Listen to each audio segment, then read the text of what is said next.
Hi ನಮಸ್ಕಾರ ಎಲ್ಲರಿಗೂ ಚಾನಲ್ಗೆ ಸ್ವಾಗತ. ಸೊ ಇವತ್ತಿನ ದಿವಸ ಶುಕ್ರವಾರ ನಾನು ಬೆಳಗ್ಗೆ ತಿಂಡಿಗೆ ವೆಜ್ ಪುಲಾವ್ ಮಾಡಿದ್ದೆ.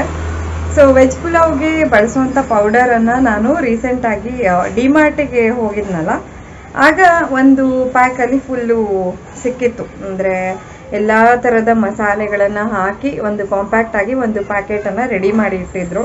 ಸೊ ನಾನು ಯೂಶ್ವಲಿ ಪಲಾವ್ ಪೌಡರನ್ನು ಮನೆಯಲ್ಲೇ ಮಾಡ್ಕೊಳ್ತೀನಿ.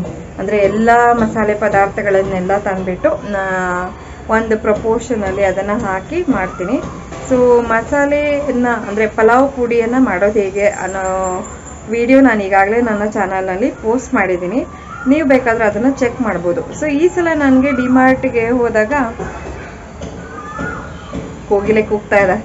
ಸೊ ಈ ಸಲ ನನಗೆ ಡಿಮಾರ್ಟಿಗೆ ಹೋದಾಗ ಇದನ್ನು ಟ್ರೈ ಮಾಡೋಣ ಅಂತ ಅನ್ನಿಸ್ತು. ಸೊ ಅದಕ್ಕೆ ಕೊಂಡ್ಕೊಂಡು ತಂದೆ.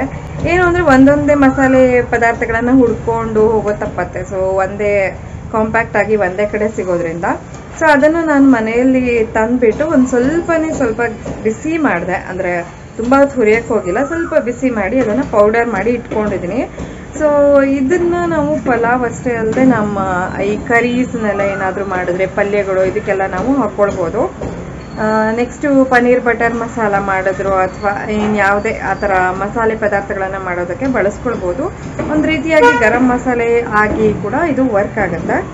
ಸೊ ಅದರಿಂದ ನಾನು ಪಲಾವ್ ಹೇಗಾಗತ್ತೆ ಅಂತ ಅನುಮಾನ ಇತ್ತು ಸ್ವಲ್ಪ. ಅಂದರೆ ನಾವು ಸ್ವಲ್ಪ ಪರ್ಟಿಕ್ಯುಲರ್ ಅಲ್ವಾ ಅಂದರೆ ಪಲಾವ್ ಬಗ್ಗೆ. ಸೊ ನಾನು ತಂದು ನೋಡಿದ್ದೆ.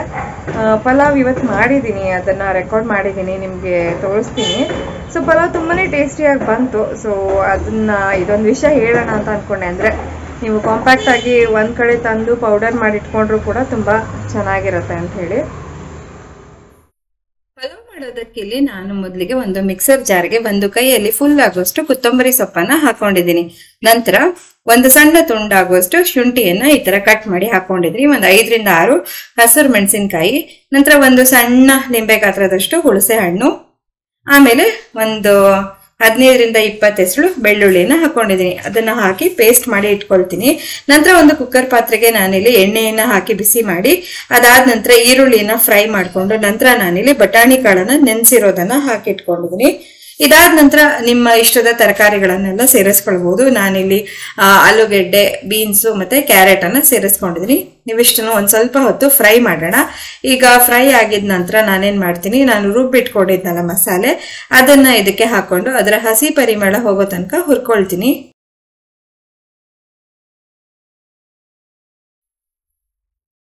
ಮಸಾಲೆಯ ಹಸಿ ಸ್ಮೆಲ್ ಎಲ್ಲ ಹೋದ ನಂತರ ನಾನು ಏನ್ ಮಾಡ್ತೀನಿ ಅಂದ್ರೆ ತೊಳೆದಿಟ್ಕೊಂಡಿರುವ ಅಕ್ಕಿಯನ್ನ ಇಲ್ಲಿ ಸೇರಿಸ್ಕೊಳ್ತೀನಿ. ಅಕ್ಕಿಯನ್ನ ಒಂದ್ 2 ಸೆಕೆಂಡ್ ಈ ತರ ಹಾಗೆ ಹುರ್ಕೊಳ್ತೀನಿ. ಅಕ್ಕಿ ಚೂರುಗಳಾಗಬಾರ್ದು, ಆ ತರ ನೋಡ್ಕೊಂಡು ನಂತರ ನಾನಿಲ್ಲಿ ನೀರನ್ನ ಸೇರಿಸ್ಕೊಂಡಿದ್ದೀನಿ. ಅಕ್ಕಿ ಮತ್ತೆ ನೀರಿನ ರೇಷಿಯೋ 1:2 ಇರಬೇಕು.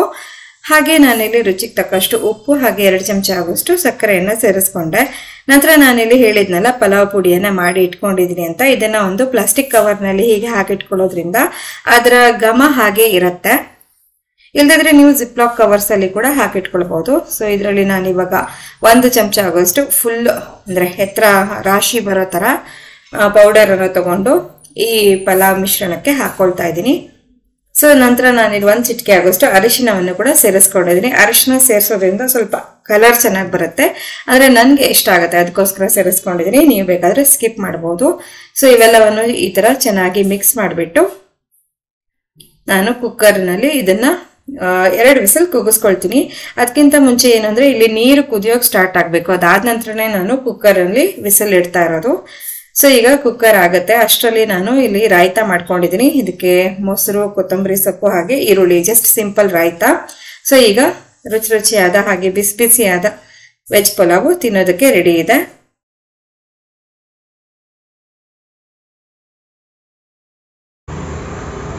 ಹಾಗೆ ಊರಿಗೆ ಹೋಗಿ ಬಂದಾಗ ನಾನೊಂದಷ್ಟು ಮಾವಿನಕಾಯಿಗಳನ್ನು ತಗೊಂಡು ಬಂದಿದ್ದೆ. ಸೊ ಆ ಮಾವಿನಕಾಯಿಂದ ಜಾಮ್ ಮಾಡಿದ್ದೆ. ಸೊ ಜಾಮ್ ವಿಡಿಯೋ ಏನಾಗಿತ್ತು ಅಂದರೆ ನಾನು ರೆಕಾರ್ಡ್ ಏನೋ ಮಾಡಿದ್ದೆ, ಬಟ್ ಅದು ನನ್ನ ಮೆಮೊರಿ ಫುಲ್ ಆಗಿತ್ತು ಅಂತನೋ ಏನೋ, ಅದು ಟೆಂಪ್ರರಿ ಫೈಲ್ಸಲ್ಲಿ ಹೋಗಿ ಕಳೆದೋಯ್ತು. ಸೊ ನಾನು ಆಯಿತು ಮತ್ತೊಮ್ಮೆ ಯಾವಾಗಾದರೂ ಶೂಟ್ ಮಾಡಿ ತೋರಿಸೋಣ ಅಂತ ಅಂದ್ಕೊಳ್ತಿದ್ದೆ. ಸೊ ಇವತ್ತು ಮೊಬೈಲ್ನೆಲ್ಲ ಚೆಕ್ ಮಾಡಬೇಕಾದ್ರೆ ಅದು ಟೆಂಪ್ರರಿ ಫೈಲ್ಸಲ್ಲಿ ನನಗೆ ಸಿಕ್ತು. ಸೊ ಆ ರೆಸಿಪಿಯನ್ನು ಕೂಡ ಇವತ್ತು ಅಪ್ಲೋಡ್ ಮಾಡ್ತೀನಿ. ಸೊ ಅದನ್ನು ಕೂಡ ನೋಡ್ಕೊಂಡು ಬನ್ನಿ. ಹಾಗೆ ನನ್ನ ಮಾವಿನಕಾಯಿ ಜಾಮು ಮತ್ತೆ ಮಾವಿನಕಾಯಿ ಖಾರ ಚಟ್ನಿ ಮಾಡೋದಕ್ಕೋಸ್ಕರ ನಾನಿಲ್ಲಿ ತೋತಾಪುರಿ ಮಾವಿನಕಾಯಿ ಅಥವಾ ಗಿಳಿ ಮೂತಿ ಮಾವಿನಕಾಯಿ ಅಂತ ಹೇಳ್ತಾರಲ್ಲ ಆ ಜಾತಿದು ತಗೊಂಡಿದ್ದೀನಿ. ಬೇರೆ ಯಾವುದೇ ಮಾವಿನಕಾಯಿ ಆದ್ರೂ ಕೂಡ ಅಷ್ಟು ಚೆನ್ನಾಗಿ ಬರೋದಿಲ್ಲ. ನಂತರ ಅದರ ಸಿಪ್ಪೆಯನ್ನೆಲ್ಲ ತೆಗೆದ್ಬಿಟ್ಟು ಈ ತರ ತುರಿದು ಇಟ್ಕೊಂಡಿದ್ದೀನಿ. ಸೊ ತುರಿದಿರೋದ್ರಲ್ಲೇ ನಾನು ಒಂದ್ ಸ್ವಲ್ಪ ಮಾವಿನಕಾಯಿಯನ್ನ ಸಪರೇಟ್ ಆಗಿ ಇಟ್ಕೊಂಡಿದ್ದೀನಿ. ಇದರಲ್ಲಿ ನಾನು ಖಾರ ಚಟ್ನಿಯನ್ನ ಮಾಡ್ಕೊಳ್ತಾ ಇದ್ದೀನಿ. ಈ ಖಾರ ಚಟ್ನಿ ಸುಮಾರು 1 ವಾರ ಅಷ್ಟೇ ಇಡ್ಬೋದು, ಅದಕ್ಕಿಂತ ಜಾಸ್ತಿ ಇಡೋದಕ್ಕಾಗೋದಿಲ್ಲ. ಅದಕ್ಕೆ ಕಡಿಮೆ ಕ್ವಾಂಟಿಟಿಲಿ ಮಾಡ್ಕೊಳ್ತಾ ಇದ್ದೀನಿ. ಇದಕ್ಕೆ ಏನ್ ಮಾಡ್ತೀನಿ ಅಂದ್ರೆ ನಾನೀಗ ಒಂದ್ ಸ್ವಲ್ಪ ಉಪ್ಪನ್ನ ಹಾಕಿ ಅದನ್ನ ನೀಟಾಗಿ ಈ ತರ ಕೈಗಲ್ಸಿ ಇಟ್ಕೊಳ್ತೀನಿ. ಹೀಗೆ ಮಾಡ್ಕೊಳ್ಳೋದ್ರಿಂದ ಏನಾಗುತ್ತೆ, ಮಾವಿನಕಾಯಿ ಚೆನ್ನಾಗಿ ಉಪ್ಪನ್ನೆಲ್ಲ ಅಬ್ಸಾರ್ಬ್ ಮಾಡಿಬಿಟ್ಟು ನೀರು ಒಡೆದಿರುತ್ತೆ. ಸೊ ಆ ನೀರು ಒಡೆದಿರುತ್ತಲ್ಲ ಅದರ ಸಹಾಯದಿಂದನೇ ನಾವು ನೆಕ್ಸ್ಟ್ ಚಟ್ನಿಯನ್ನ ಮಾಡ್ಕೊಳ್ಬೇಕು. ನಾನು ಮತ್ತೆ ಮೇಲಿಂದ ಯಾವುದೇ ನೀರನ್ನ ಹಾಕೊಳ್ಳೋದಿಲ್ಲ. ಮತ್ತೆ ನಾವು ಈ ಚಟ್ನಿಯನ್ನ ಫ್ರಿಜ್ ಅಲ್ಲಿ ಇಟ್ಕೊಳ್ಳೋದ್ರಿಂದ ತುಂಬಾ ಅಂದ್ರೆ 1 ವಾರ ಅಂತೂ ಆರಾಮಾಗಿ ಬಳಕೆ ಬರುತ್ತೆ. ದೋಸೆಗೆ ಮತ್ತೆ ಉಪ್ಪಿನಕಾಯಿ ರೀತಿಯಲ್ಲಿ ಇದನ್ನ ಬಳಸ್ಕೊಳ್ಬಹುದು, ತುಂಬಾ ಚೆನ್ನಾಗಿರುತ್ತೆ. ಅದಾದ ನಂತರ ನಾನಿಲ್ಲಿ ಜಾಮ್ ಮಾಡೋದಕ್ಕೆ ಒಂದು ದಪ್ಪ ತಳದ ಪಾತ್ರೆಗೆ ಉಳಿದಿರುವ ಮಾವಿನಕಾಯಿಗಳಿತ್ತಲ್ಲ ತುರಿದಿಟ್ಕೊಂಡಿದ್ದು ಅದನ್ನ ಸೇರಿಸ್ಕೊಳ್ತಾ ಇದ್ದೀನಿ. ಹಾಗೆ ಇದಕ್ಕೆ ಸಿಹಿಗೆ ಅನುಸಾರವಾಗಿ ಬೆಲ್ಲವನ್ನು ಕೂಡ ಸೇರಿಸ್ಕೊಂಡೆ. ಹಾಗೆ ಇಲ್ಲಿ ಬೆಲ್ಲದ ಪ್ರಮಾಣ ಹೇಗಿರ್ಬೇಕಂದ್ರೆ, ನಿಮ್ಮ ಹತ್ರ 1 ಕಪ್ ತುರಿದಿಟ್ಕೊಂಡಿರುವ ಮಾವಿನಕಾಯಿ ಇತ್ತು ಅಂತಂದ್ರೆ 1.5 ಅಥವಾ 2 ಕಪ್ ಆಗೋಷ್ಟು ಬೆಲ್ಲ ಹಾಕೊಳ್ಬೇಕು. ಕೆಲವೊಮ್ಮೆ ಏನಾಗುತ್ತೆ ಅಂದ್ರೆ ಮಾವಿನಕಾಯಿ ಸಿಕ್ಕಾಪಟ್ಟೆ ಹುಳಿ ಇದ್ರೆ ಜಾಸ್ತಿ ಬೆಲ್ಲ ಬೇಕಾಗ್ಬೋದು, ಅಥವಾ ಸಿಹಿ ಆಗಿದ್ರೆ ಕಡಿಮೆ ಬೆಲ್ಲ ಬೇಕಾಗ್ಬೋದು. ಅದಕ್ಕೋಸ್ಕರ ಒಂದ್ಸಲ ಮಾವಿನಕಾಯಿಯ ಟೇಸ್ಟ್ ಅನ್ನ ನೋಡ್ಬಿಟ್ಟು ನಂತರ ನಾವು ಬೆಲ್ಲದ ಪ್ರಮಾಣವನ್ನ ಹೆಚ್ಚು ಅಥವಾ ಕಡಿಮೆ ಮಾಡ್ಕೊಳ್ಬೇಕು. ಇದಾದ ನಂತರ ಬೇಕಿದ್ರೆ ಏಲಕ್ಕಿ ಪುಡಿಯನ್ನ ಸೇರಿಸ್ಕೊಳ್ಬಹುದು. ನಾನು ಇಲ್ಲಿ ಸ್ಕಿಪ್ ಮಾಡ್ತಾ ಇದ್ದೀನಿ. ಹಾಗೆ ಈ ತರ ಚೆನ್ನಾಗಿ ಪಾಕ ಬರ್ತಾ ಹೋಗುತ್ತೆ. ಬೆಲ್ಲ ಚೆನ್ನಾಗಿ ಪಾಕ ಬಂದು ಅದೆಲ್ಲ ಆರ್ತಾ ಬರುತ್ತೆ. ಅವಾಗ ನಮ್ಗೆ ಗೊತ್ತಾಗುತ್ತೆ ಅಂದ್ರೆ ಜಾಮು ಕನ್ಸಿಸ್ಟೆನ್ಸಿ ಗೊತ್ತಾಗತ್ತಲ್ಲ. ಸೊ ಅಲ್ಲಿಗೆ ನಾವು ಗ್ಯಾಸ್ ಅನ್ನ ಆರಿಸ್ಬಿಡ್ಬೋದು. ಇದನ್ನ ನೀವು ಒಂದು ಏರ್ ಟೈಟ್ ಡಬ್ಬಿಯಲ್ಲಿ ಸ್ಟೋರ್ ಮಾಡಿ ಇಟ್ಕೊಂಡ್ರೆ ಆಲ್ಮೋಸ್ಟ್ 1 ವರ್ಷ ತನಕ ಅಂತೂ ಬರುತ್ತೆ. ಇದು ಫ್ರಿಜ್ ನಲ್ಲಿ ಇಟ್ಕೊಂಡ್ರಂತೂ ತುಂಬಾ ಚೆನ್ನಾಗಿ ಬಾಳಿಕೆ ಬರುತ್ತೆ.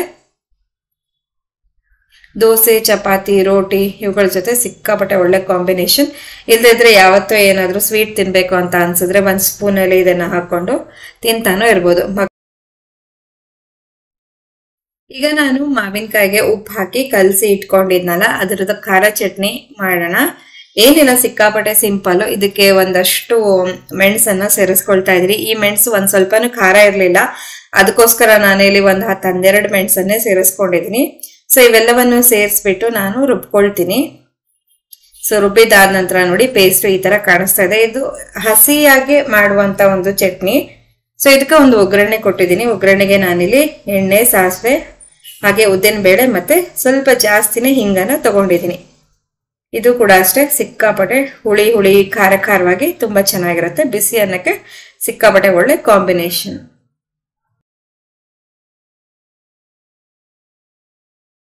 ಹಾಗೆ ನನ್ನ ಹಿಂದಿನ ವಿಡಿಯೋಸ್ ಅಲ್ಲಿ ತೋರಿಸಿದ್ದೆ ಅಲ್ವಾ, ಇದೊಂದು ಬ್ಲೌಸ್ ಪೀಸ್. ಈ ಬ್ಲೌಸ್ ಪೀಸ್ ಇಂದ ನಾನು ಒಂದು ಪೌಚ್ ಮತ್ತೆ ಒಂದು ಬ್ಯಾಗ್ ಅನ್ನ ಮಾಡಿದ್ದೆ. ಸೊ ಅದರ ವಿಡಿಯೋವನ್ನ ಇನ್ನು ಪೋಸ್ಟ್ ಮಾಡೋಕ್ಕಾಗಿಲ್ಲ. ನನ್ಗೆ ಯಾಕೋ ತುಂಬಾ ಎಡಿಟಿಂಗಿಗೆ ಸಿಕ್ಕಾಪಟ್ಟೆ ಟೈಮ್ ತಗೊಳ್ತಾ ಇದೆ. ಮತ್ತೆ ಇದರ ಫೈಲ್ ಸೈಜು ಸಿಕ್ಕಾಪಟ್ಟೆ ಆಗಿದೆ. ಸೊ ಸ್ವಲ್ಪ ಟೈಮ್ ತಗೊಂಡು ಅಪ್ಲೋಡ್ ಮಾಡ್ತೀನಿ. ಸೊ ಇವತ್ತು ನನಗೆ ಮತ್ತೊಂದು ಇದರಿಂದ ಸುಮಾರಷ್ಟು ಬಟ್ಟೆ ಉಳಿದಿದೆ ಇದರಲ್ಲಿ. ಸೊ ಇಷ್ಟು ಬಟ್ಟೆನೇ ಉಳಿದಿದೆ. ಸೊ ಇದರಿಂದ ಮತ್ತೊಂದು ಏನಾದರೂ ಒಂದು ಮಾಡೋಣ ಅಂತ ಅನಿಸ್ತಾ ಇದೆ. ಸೊ ಇವಾಗ ಸ್ಟಾರ್ಟ್ ಮಾಡ್ತೀನಿ. ಸೊ ಸ್ಟಾರ್ಟ್ ಮಾಡಿಬಿಟ್ಟು ಇದನ್ನು ರೆಕಾರ್ಡ್ ಮಾಡಿ ನಿಮಗೂ ಕೂಡ ತೋರಿಸ್ತೀನಿ. ಸೊ ಇದರ ಡೀಟೇಲ್ಡ್ ವಿಡಿಯೋ ಅಂದರೆ ಇದರ ಟ್ಯೂಟೋರಿಯಲ್ ವಿಡಿಯೋ ಅಂದರೆ ಇದನ್ನು ಹೇಗೆ ಮಾಡಬೇಕು ಅನ್ನೋದು ಸ್ಟೆಪ್ ವೈಸ್ ನಿಮಗೆ ನೋಡಬೇಕು ಅಂತಿದ್ರೆ ನೀವು ನನ್ನ ಮತ್ತೊಂದು ಚಾನಲ್ ನೂಲುನಲ್ಲಿ ನೋಡಬೇಕಾಗತ್ತೆ.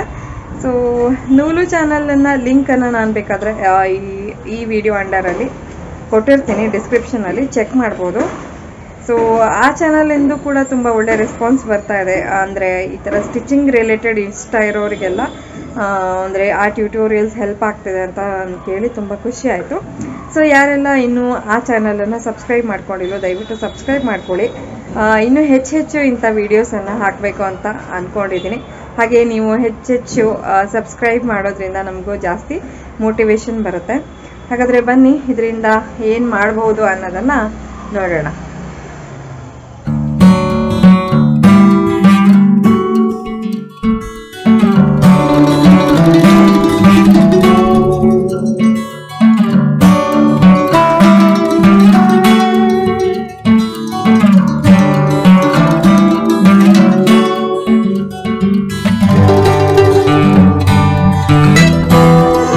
ಜಸ್ಟ್ ಒಂದು ಐಟಮ್ ಹೊಲ್ದಾಯ್ತು ನೋಡಿ, ಈ ತರ ಕಾಣಿಸ್ತಾ ಇದೆ. ಸೊ ಇದ್ರದ್ದು ಪ್ರೆಸೆಂಟೇಶನ್ ಮಾಡೋಕ್ಕೋಸ್ಕರ ನಾನು ತೆಂಗಿನಕಾಯಿ ಮತ್ತೆ ಅಕ್ಕಿಯನ್ನೆಲ್ಲ ತಗೊಂಡಿದ್ದೀನಿ. ಇದನ್ನ ನೋಡಿ ಮಗಳಿಗೆ ಫುಲ್ ಶಾಕ್ ಆಗ್ತದೆ, ಅಮ್ಮ ಏನ್ ಮಾಡಕ್ ಹೊರಟಿದ್ದಾರೆ ಅಂತ. ನಾನು ತೋರಿಸ್ತೀನಿ ನಿಮ್ಗೂ ಕೂಡ, ವೆಯ್ಟ್ ಮಾಡಿ.